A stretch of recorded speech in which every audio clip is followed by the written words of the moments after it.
Ma petite amie m'a demandé que nous ayons une relation libre afin qu'elle puisse avoir des rapports avec d'autres hommes. J'ai accepté, puis j'ai commencé à sortir avec sa meilleure amie.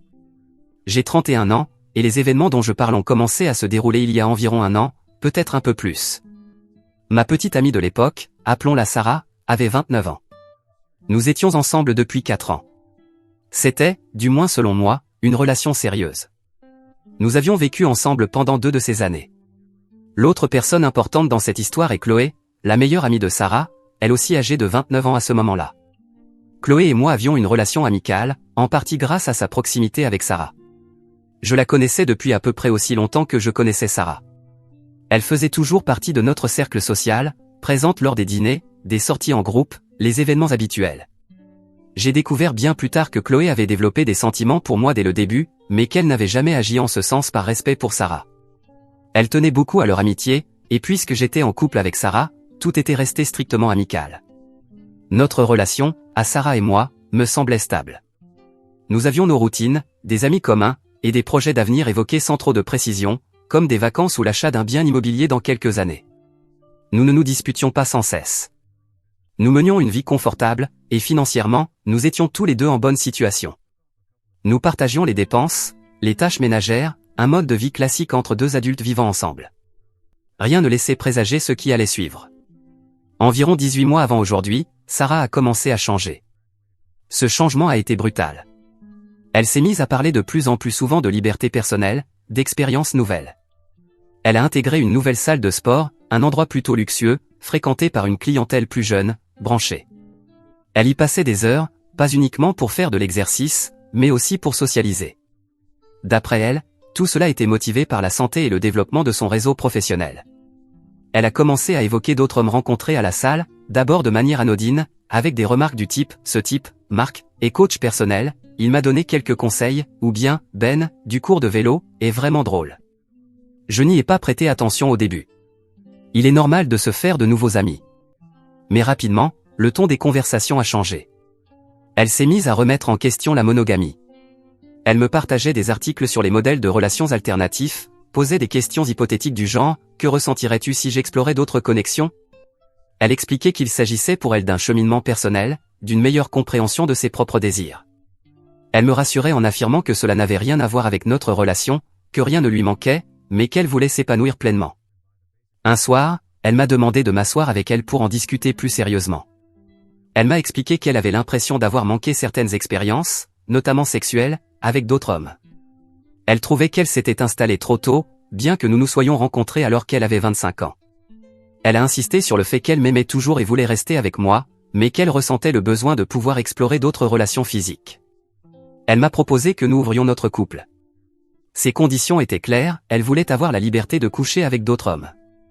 Elle m'a assuré qu'elle se protégerait toujours et que cela ne changerait en rien ses sentiments à mon égard. Elle a ajouté que je pouvais en faire autant si je le souhaitais, bien que tout dans sa démarche montrait que sa priorité était sa propre liberté. Elle m'a expliqué que cette expérience l'aiderait à devenir une personne plus accomplie, ce qui, à terme, bénéficierait à notre couple en réduisant ses doutes et ses frustrations. Je l'ai écoutée et lui ai posé des questions sur les limites, sur la manière dont tout cela fonctionnerait concrètement. Elle avait des réponses à tout. Il était évident qu'elle y avait réfléchi depuis un certain temps, voire en avait discuté avec ses nouveaux amis de la salle de sport. Je lui ai dit que j'avais besoin de temps pour réfléchir. Intérieurement, ma première réaction a été de penser que c'était la fin. Mais je ne l'ai pas montré. Je l'ai observée durant les semaines suivantes. Elle semblait déjà se détacher.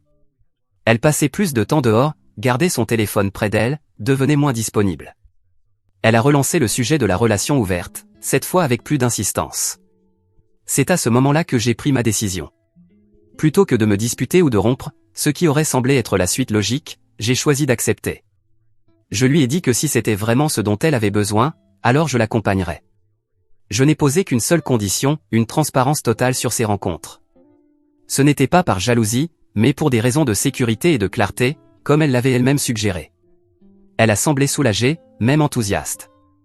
Elle m'a promis qu'elle serait totalement honnête, et m'a sincèrement remercié de ma compréhension. C'est ainsi qu'a débuté cette nouvelle phase. Sarah a commencé à sortir avec d'autres hommes. Les hommes de la salle de sport revenaient fréquemment dans ses récits. Il y en avait un en particulier, un instructeur de CrossFit, qui semblait l'intéresser plus que les autres. Elle me disait quand elle avait un rendez-vous avec lui.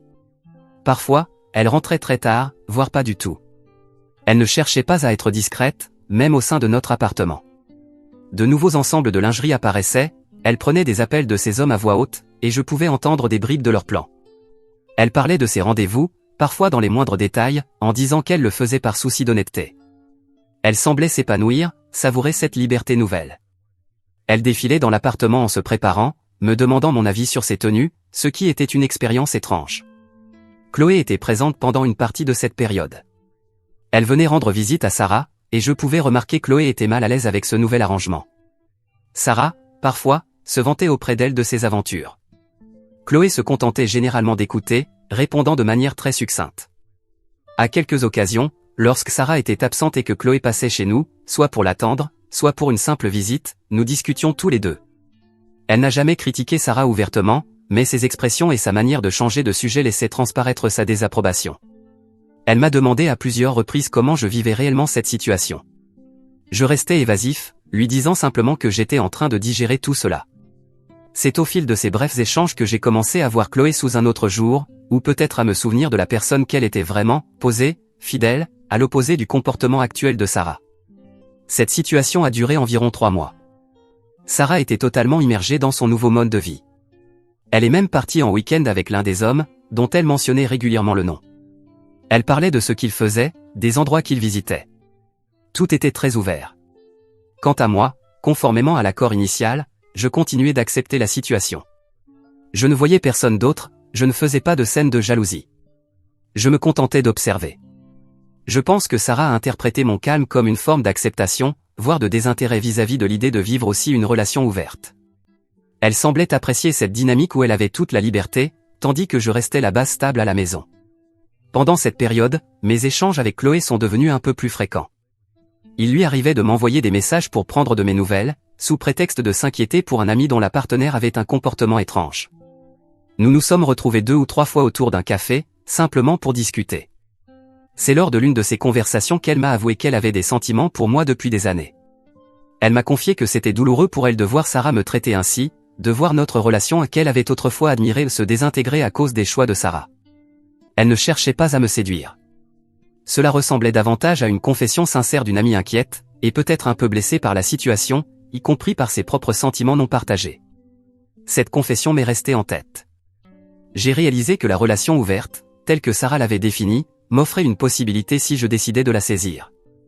Sarah voulait explorer. Elle avait dit que je pouvais faire de même. Alors j'ai décidé de le faire. J'ai commencé à passer du temps avec Chloé de manière plus intentionnelle. Un samedi, nous avons fait une longue promenade ensemble. Sarah était absente pour la journée, partie avec un type de la salle de sport. C'était une sortie prévue, dont elle m'avait parlé. Chloé et moi avons discuté pendant des heures, au départ de tout sauf de Sarah, puis inévitablement, le sujet a fini par revenir. Je lui ai confié que, de mon point de vue, les agissements de Sarah avaient déjà mis fin à notre relation. Je continuais simplement par automatisme. Je lui ai dit que j'envisageais mes options pour l'avenir. Chloé a écouté, sans me pousser dans aucune direction. Une semaine plus tard, je l'ai invitée à dîner chez moi. Sarah était encore sortie, cette fois pour une soirée qu'elle m'avait également annoncée. Chloé et moi avons cuisiné ensemble, bu du vin, discuté longuement. Il y avait une connexion indéniable. Tout était fluide, naturel. À la fin de la soirée, l'attirance était claire et nous y avons cédé. Nous avons couché ensemble. Ce n'était pas un élan impulsif, une passion soudaine. Le lendemain matin, Sarah est rentrée plus tôt que prévu. Elle m'avait dit qu'elle rentrerait tard, mais elle est revenue au petit matin. Elle est entrée et a trouvé Chloé dans la cuisine, en train de préparer du café. J'étais là aussi. Sarah s'est figée. Son expression est passée de la fatigue post-soirée à un choc complet, puis à la confusion, avant de céder à une prise de conscience progressive. Elle a demandé à Chloé ce qu'elle faisait là. Chloé, à son crédit, n'a pas bronché. Elle a simplement répondu « J'ai passé la nuit ici ». Sarah m'a regardé. Je n'ai rien dit, je l'ai simplement regardé. Les pièces du puzzle se sont assemblées dans son esprit. Sa réaction a été immédiate et intense. Elle a commencé à interroger Chloé, puis moi. Elle nous a demandé si nous couchions ensemble. J'ai confirmé que oui. Elle s'est tournée vers Chloé, l'accusant de trahison, de l'avoir poignardée dans le dos. Chloé a répondu calmement que c'était Sarah qui avait voulu une relation ouverte, qu'elle voyait d'autres hommes depuis des mois, et qu'elle m'avait même encouragé à en faire autant. Sarah s'est alors tournée vers moi. Elle a dit que ce n'était pas cela qu'elle entendait par relation ouverte. Elle pensait que j'aurais des aventures sans importance, pas une relation avec sa meilleure amie. Elle a commencé à crier que c'était différent, que Chloé était sa meilleure amie.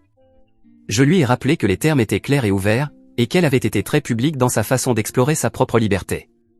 Je lui ai fait remarquer qu'elle n'avait jamais émis de conditions sur qui je pouvais ou ne pouvais pas fréquenter. Toute son attention avait été centrée sur sa propre liberté et ses partenaires. La dispute a pris de l'ampleur. Sarah s'est mise à pleurer, puis à hurler. Elle m'a insulté, a insulté Chloé, disant que je lui avais fait cela pour lui faire du mal. Je suis resté calme. Je lui ai dit que ses actes avaient des conséquences, et que je m'étais simplement fié à sa parole lorsqu'elle avait proposé que notre relation soit ouverte. Je lui ai expliqué que, pendant qu'elle explorait ailleurs, j'avais trouvé une véritable connexion avec quelqu'un qui me respectait. Elle a tenté de faire marche arrière, disant qu'il fallait fermer immédiatement la relation, qu'elle ne voulait plus voir d'autres hommes si cela signifiait que je serais avec Chloé. Je lui ai dit qu'il était trop tard pour cela. Pour moi, la confiance avait été irrémédiablement brisée, dès le moment où elle avait insisté pour ouvrir notre relation et par tout ce qu'elle avait fait ensuite. Son changement soudain, maintenant que j'avais trouvé quelqu'un d'autre, me semblait manipulateur, non sincère. Chloé est restée relativement silencieuse pendant que Sarah s'effondrait face à moi, mais lorsque Sarah l'a attaquée à nouveau, elle a pris la parole. Elle a dit à Sarah qu'elle avait été une mauvaise amie depuis longtemps, pas seulement dans cette situation, et qu'elle, Chloé, avait de vrais sentiments pour moi, ce que Sarah n'avait jamais semblé envisager ni respecter lorsqu'elle poursuivait ses propres désirs. La dispute a duré des heures. Sarah alternait entre la colère, les larmes et les supplications. Elle a essayé de faire partir Chloé, mais celle-ci a dit qu'elle était là avec moi. Sarah m'a ordonné de choisir. Je lui ai répondu que c'était déjà fait. J'ai déclaré que ma relation avec Sarah était terminée et que j'étais désormais avec Chloé. Voir Sarah perdre ainsi tout contrôle était bouleversant. Elle a commencé à jeter des objets, a fait sa valise à la hâte, tout en hurlant qu'elle ne pouvait pas rester ici. Puis elle est partie en trombe. Chloé est restée avec moi. Nous n'avons pas dit grand-chose juste après. Les jours suivants ont été tendus. Sarah est revenue un jour plus tard, non pas pour se réconcilier, mais pour emballer ses affaires. Ce fut un processus long et pénible. Elle a beaucoup pleuré. Elle a tenté une nouvelle fois de se disputer avec moi, puis de faire appel à Chloé. À chaque fois, j'ai réitéré que ma décision était prise. Chloé m'a soutenu, elle était présente, mais elle ne participait plus aux confrontations avec Sarah. Sarah a essayé à plusieurs reprises de me parler en privé, pour trouver une solution, mais j'ai refusé. Je lui ai dit que toutes les discussions devaient désormais avoir lieu en présence de Chloé, puisque nous étions désormais un couple. Cela mettait généralement fin à la conversation. Il lui a fallu environ une semaine pour déménager l'ensemble de ses affaires. Elle a dû faire appel à des déménageurs pour les meubles volumineux qui lui appartenaient. Chaque interaction semblait douloureuse pour elle, je le voyais. Elle répétait sans cesse que j'avais tout détruit, que Chloé avait brisé leur amitié. Je suis resté constant, ce sont ses choix qui nous ont menés à cette situation. Elle me demandait comment je pouvais être aussi froid. Je lui ai répondu que je n'avais fait que refléter l'énergie qu'elle avait investie dans notre relation ces derniers mois.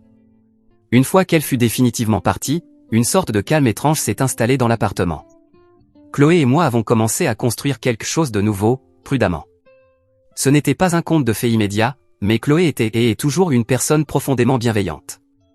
Elle avait été honnête sur ses sentiments, et je me suis surpris à les partager, plus fortement que je ne l'aurais imaginé au départ.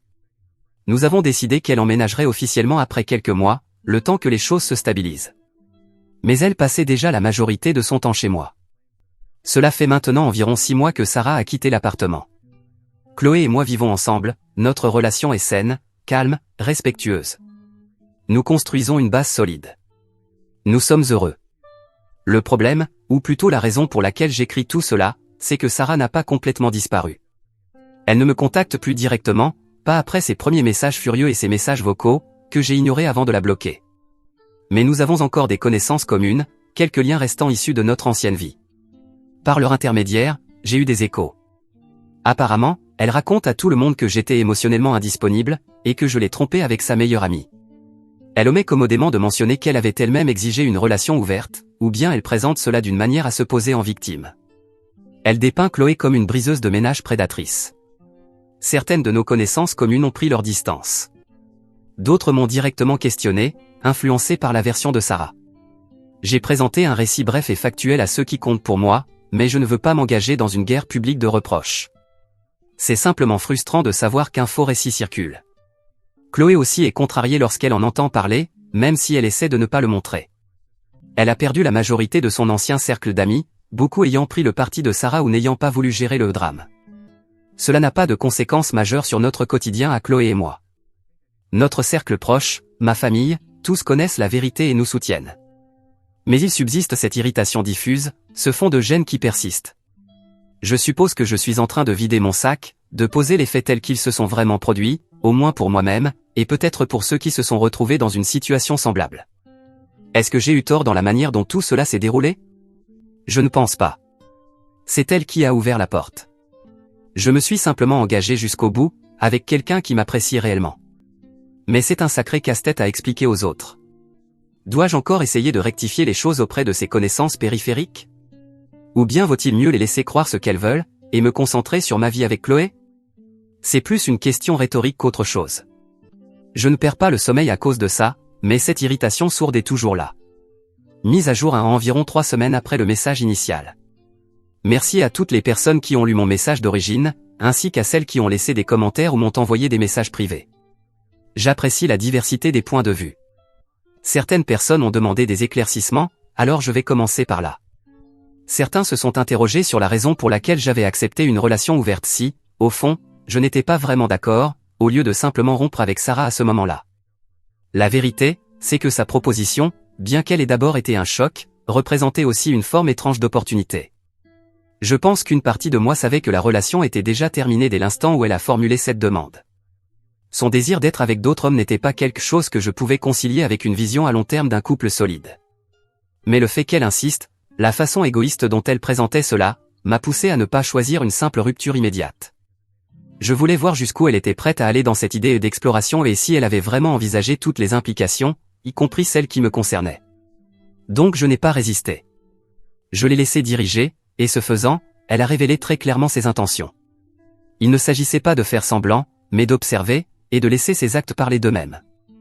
Une autre question récurrente portait sur Chloé et ses intentions. Plus précisément, est-ce que sa déclaration de sentiments était calculée? D'après mon point de vue, et d'après tout ce que Chloé m'a dit et montré, ses sentiments à mon égard étaient sincères et anciens. Elle les avait réprimés pendant des années à cause de son amitié avec Sarah et parce que j'étais en couple avec elle. Le moment où elle m'en a parlé est arrivé après que Sarah ait été activement impliquée avec d'autres hommes depuis plusieurs mois.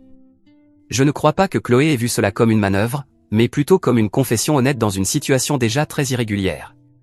Elle ne m'a jamais mis la pression. La connexion entre nous s'est faite mutuellement, à travers des échanges, sur fond d'un sentiment partagé de dérive causé par les choix de Sarah. D'autres m'ont demandé à quel point Sarah était discrète avec ses partenaires. La réponse est, elle ne l'était pas du tout.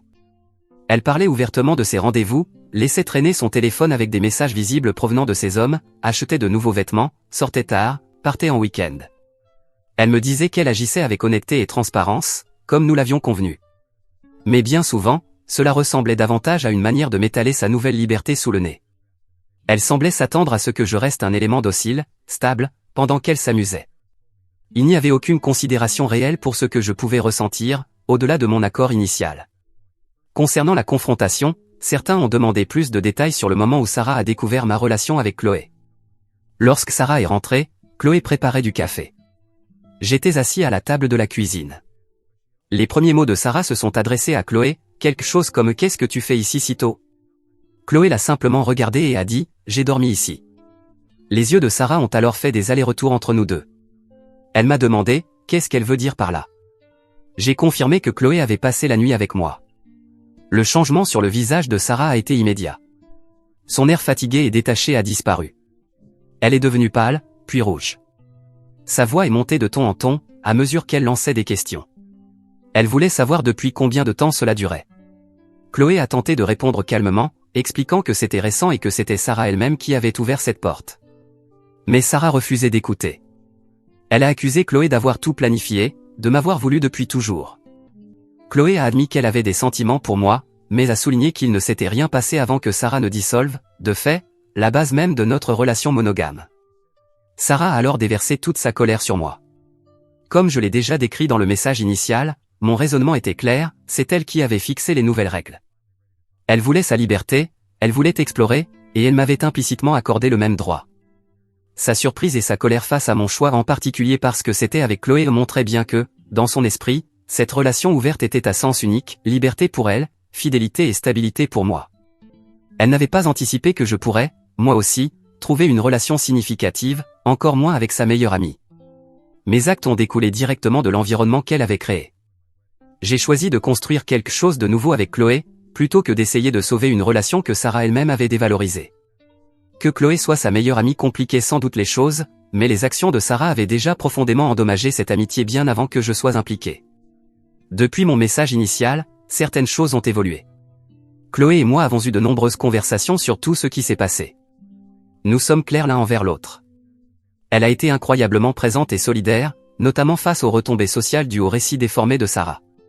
Ma principale réaction face à la situation actuelle, c'est-à-dire aux tentatives de Sarah de se faire passer pour une victime, a été d'être très direct avec certaines connaissances communes qui m'ont contacté, moi ou Chloé. Je n'ai pas engagé de débat public, ni de dispute sur les réseaux sociaux. Mais si quelqu'un me pose la question, je réponds calmement et factuellement, Sarah a voulu une relation ouverte pour voir d'autres hommes. Elle l'a fait pendant des mois. Finalement, j'en ai fait autant, et elle ne l'a pas supporté. Je précise que je suis heureux avec Chloé. Je n'entre pas dans les détails, sauf si l'on m'en demande, auquel cas je les fournis. Chloé, de son côté, a pris ses distances avec ses anciens amis qui l'ont jugée ou qui ne lui ont pas laissé la possibilité de s'expliquer. Elle se concentre sur notre relation, et sur les amis qui nous ont soutenus. D'après ce que j'entends indirectement, Sarah est toujours très en colère et pleine d'amertume. Elle continue d'essayer d'attirer la sympathie. Il paraît qu'elle a tenté de confronter Chloé à nouveau, dans un lieu qu'elle fréquentait autrefois. Chloé a gardé son calme et s'est retirée rapidement, lui disant qu'elle n'avait plus rien à lui dire. Cela s'est produit il y a environ une semaine. Sarah aurait fait une scène, ce qui l'a surtout rendu ridicule aux yeux des témoins présents. Aujourd'hui, Chloé et moi consolidons notre avenir. Nous avons commencé à chercher un nouveau logement ensemble. Mise à jour 2. Cela fait maintenant un peu plus d'1 an que Sarah a quitté l'appartement, et environ 7 mois depuis mon message initial ici. Beaucoup de choses se sont apaisées, et beaucoup ont évolué. La vie avec Chloé est bonne, très bonne même. Les turbulences initiales appartiennent désormais au passé, et ce qui reste, c'est une relation forte, saine et véritablement heureuse. Nous avons trouvé un nouveau logement, un bel appartement dans un autre quartier de la ville. Nous y avons emménagé il y a environ 4 mois. Le fait d'avoir un espace qui n'appartient qu'à nous, sans aucun passé rattaché, a été fantastique. Cela donne réellement l'impression d'un nouveau départ. Chloé en a fait un foyer. Nous avons passé du temps à le décorer, à y organiser de petits dîners pour nos amis proches, ceux qui nous ont soutenus, ainsi que pour quelques nouvelles connaissances que nous avons faites. Le récit que Sarah tentait de faire circuler semble s'être en grande partie estompé, ou du moins, son impact s'est nettement réduit. Les gens sont passés à autre chose. Ceux qui l'ont cru continuent probablement à le faire, mais ils ne font plus partie de nos vies, donc cela n'a plus d'importance. Ma famille adore Chloé, et sa petite famille, ses parents et sa sœur m'ont accueilli à bras ouverts. Il n'y a eu aucune nouvelle tentative de contact direct de la part de Sarah, ni envers moi, ni envers Chloé. Je pense qu'elle a fini par comprendre que cette porte est définitivement fermée. Merci encore à ce subreddit d'avoir été un espace où je pouvais poser les choses lorsque j'en avais besoin.